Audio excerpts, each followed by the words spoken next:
Hello everyone, আসসালামু আলাইকুম। আজকে আমরা ট্যাগ কোশ্চেন নিয়ে শর্টকাটে কতগুলো আলোচনা করব। আশা করি ক্লাসটি যদি তোমরা মনোযোগ সহকারে দেখো তাহলে তোমাদের কাজে আসবে। দেখো আমাদের প্রথম সেন্টেন্সটা আছে everybody wants to have a better life. এখানে আমাদের সাবজেক্টের জায়গায় আছে এভরিবডি। আমরা জানি এভরিবডি, এভরিওয়ান, অল এগুলো থাকলে আমরা প্রনাউন হিসেবে দে বসাই এবং একই সাথে এখানে যদি আমরা ভার্বটি দেখি, ভার্বটি হচ্ছে কি আমাদের প্রিন্সিপাল ভার্ব আছে। তাহলে এখানে আমরা কি পাই? Everybody wants.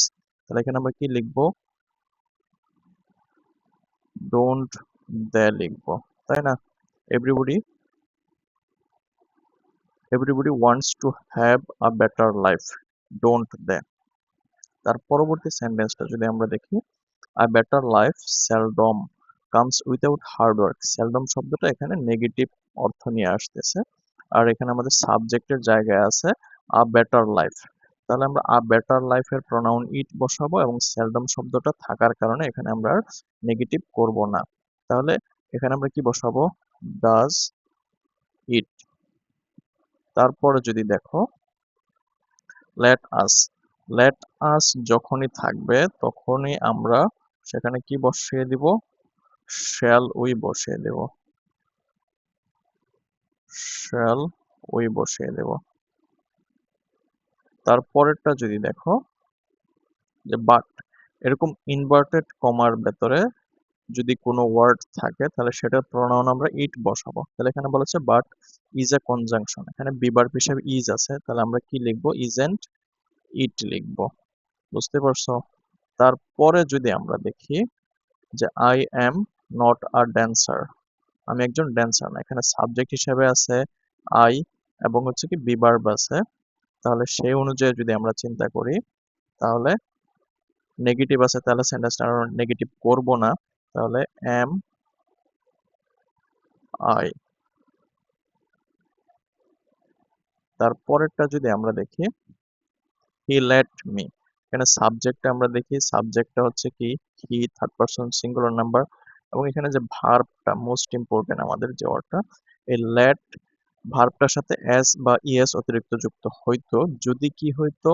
এটা প্রেজেন্ট ইনডিফিনিট টেন্সে থাকতো, কারণ আমরা জানি প্রেজেন্ট ইনডিফিনিট টেন্স যদি হয় তাহলে সেখানে কি করতে হয়? আমাদের ভার্বের সাথে subject third person singular number হলে ভার্বের সাথে এস বা এস যুক্ত করতে হয়, কিন্তু এখানে যেহেতু হি লেট কোনো এস যুক্ত নাই, সে কারণে এটা পাস্ট ইনডিফিনিট, আর পাস্ট ইনডিফিনিট হওয়ার কারণে আমরা লিখবো ডিডেন্ট হি। এখানে দেখো আই অ্যালন উইথ ইউ, এরকম অ্যালন উইথ, টুগেদার উইথ, তারপরে হচ্ছে উইথ, এগুলো দ্বারা যদি দুটি সাবজেক্ট যুক্ত থাকে তাহলে আমরা কি করব? প্রথম সাবজেক্ট অনুযায়ী সবকিছু কাজ করব। তাহলে এখানে যদি লিখি, বলা আছে I along with you an exam and HSC examining. তাহলে আমরা সাবজেক্ট হচ্ছে আই এবং সেন্টেন্সটা যদি আমরা নেগেটিভ করি তাহলে আমরা লিখবো আরএন্ট আই, কারণ আমরা জানি এন্ট আই সেটাও ব্যবহার করা যায়, কিন্তু মডার্ন ইংলিশে আরএন্ট আই এটাই বেশি ব্যবহার করা হয়। তারপরে যদি আমরা দেখি লেট মি, এরকম let me, let him, let them এরকম যুক্ত যদি থাকে, কারণ তখন আমরা লিখবো কি? Will you. কেন লিখবো উইল ইউ? কারণ লেট মি তুমি দাও, এখানে তুমি দাও ইম্পারেটিভ সেন্টেন্স হচ্ছে, আর ইম্পারেটিভ সেন্টেন্স যখন এরকম লেট দ্বারা যুক্ত থাকবে তাহলে অবশ্যই সেখানে আমরা উইল ইউ বসাবো। তার পরবর্তী সেন্টেন্সটা যদি দেখি উই নো দ্যাট, এরকম দ্যাট যুক্ত বাক্যের মাঝখানে দ্যাট যুক্ত আছে এবং সেখানে হচ্ছে কি দুইটা ক্লজ আছে।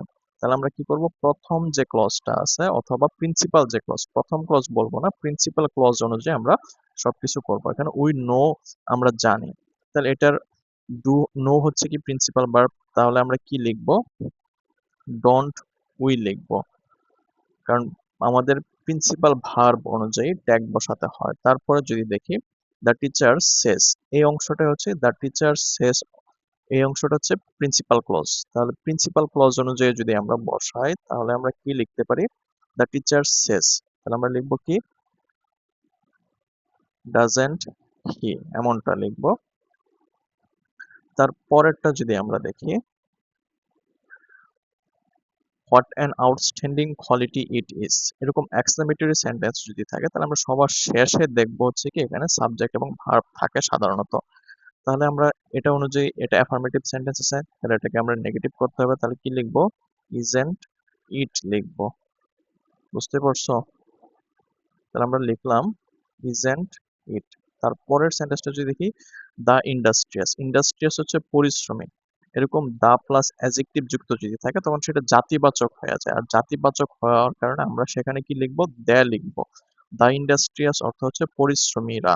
তাহলে আমরা কি লিখবো? আর এখানে যেহেতু বি ভার্ব আছে তাহলে আমরা লিখবো আরএন্ট দে। তারপরের সেন্টেন্সটা যদি আমরা দেখি, the mother has risen. Mother শব্দটা হচ্ছে কি তোমার কমন নাউন, কিন্তু দা প্লাস কমন নাউন যদি থাকে তখন সেটাকে অ্যাবস্ট্রাক্ট নাউন হিসেবে কাউন্ট করা হয়। তাহলে অ্যাবস্ট্রাক্ট নাউনের প্রোনাউন আমরা কি বসাবো? ইট বসাবো। আর এখানে ভার্ব হ্যাজ ভার্ব আছে, তাহলে হ্যাজেন্ট ইট বসাবো। বুঝতে পারছো বিষয়টা? আবার বলি, মাদার শব্দটি কমন নাউন, সি হওয়ার কথা, কিন্তু দা মাদার হওয়ার কারণে এটা অ্যাবস্ট্রাক্ট নাউন হয়েছে এখানে। আর অ্যাবস্ট্রাক্ট নাউন হওয়ার কারণে সেটা প্রোনাউন ইট বসাবো। আর এখানে যেহেতু কি আছে, হ্যাজ আছে, তাহলে সেই অনুযায়ী আমরা হ্যাজেন্ট ইট বসাবো। I need. নিড হচ্ছে একই সাথে অনেক জায়গায় মডাল ভার্ব হিসেবে কাজ করে এবং অনেক জায়গায় প্রিন্সিপাল ভার্ব হিসেবে কাজ করে। তা আমরা দেখবো, আমরা জানি সাধারণত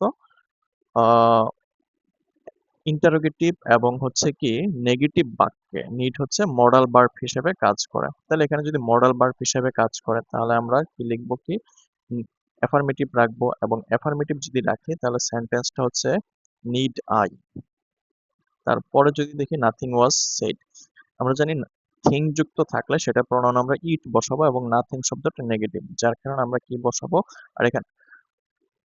আর এখানে বি ভার্ব হিসেবে ওয়াজ আছে, তাহলে আমরা সেটাই বসাবো, ওয়াজ ইট। ইট হচ্ছে থিং বা নাথিং এর প্রোনাউন হিসেবে আমরা এটা বসিয়েছি।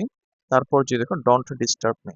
আমরা জানি ইম্পারেটিভ সেন্টেন্সে যদি আদেশ অথবা নিষেধ করা হয় তাহলে সেটা আমরা কি বসাবো?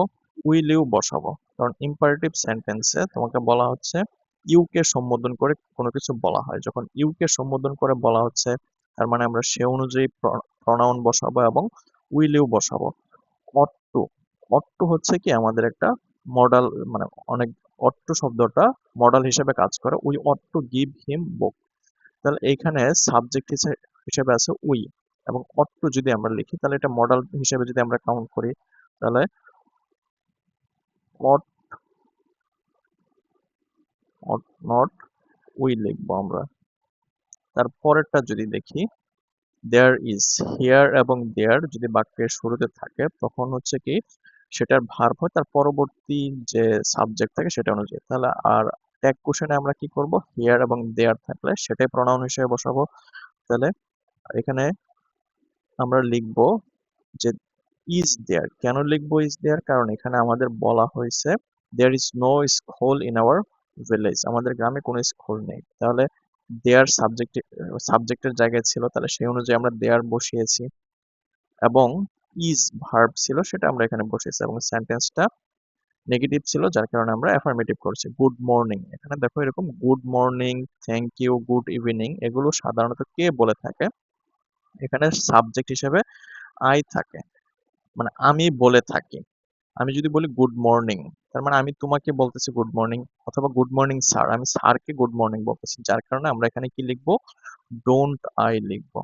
তারপরে যদি আমরা দেখি you had better. Had better হচ্ছে কি মডালের মতো কাজ করে, তাহলে আমরা এখানে কি লিখবো? হ্যাড, এটাই ভার্ব হিসেবে নিয়ে আসবো। তাহলে আমরা লিখবো হ্যাডেন্ট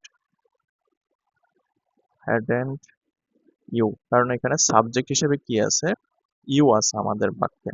তারপরে যদি থ্যাংক ইউ, থ্যাংক ইউ শব্দটাও হচ্ছে কি কে বলে থাকে? থ্যাংক ইউ শব্দটা আমি বলে থাকি, সাবজেক্ট আই কি করে থাকে? থ্যাংক ইউ বলে থাকে। তাহলে এখানে আমরা কি লিখবো? ডোন্ট আই লিখবো। বুঝতে পারছো? তারপরে যদি আমরা দেখি দা জুরি। দা জুরি এরকম যদি কালেকটিভ নাউন থাকে তাহলে আমরা দেখব ওরা একক ইউনিট হিসেবে কাজ করতেছে কিনা। এখানে বলা আছে দা জুরি গেভ দ্য সেম ওপিনিয়ন, তারা একই মতামত দিয়েছে। তাহলে এইখানে এরা একক ইউনিট হিসেবে কাজ করতেছে, তাহলে আমরা এখানে কি বসাবো? ডিডেন্ট বসাবো, হচ্ছে কি ডিডেন্ট ইট বসাবো। তারপরে কেন ইট বসাবো সেটার কথা, ব্যাখ্যাটা এমন, যদি তার যেহেতু তার একই মতামত দিয়েছে, তার মানে তার একক ইউনিট হিসেবে কাজ করছে। যদি তারা ভিন্ন মতামত দিত, তাহলে গ্রুপ হিসেবে বা আলাদা হিসেবে কাজ করতো, যার কারণে তখন আমরা কি লিখতাম, তখন আমরা দে লিখতাম।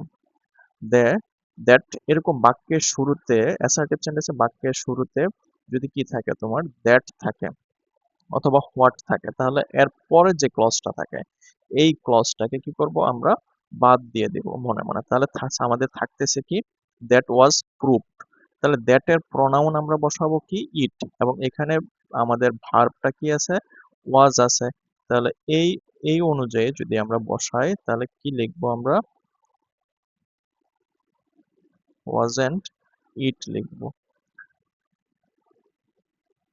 আশা করি এই ক্লাসটুকু যদি তোমরা মনোযোগ সহকারে বুঝে থাকো, তাহলে খুব ভালোভাবে টেক কোশ্চেন বুঝতে পারবা। থ্যাংক ইউ এভরিওয়ান, দেখা হবে নেক্সট কোনো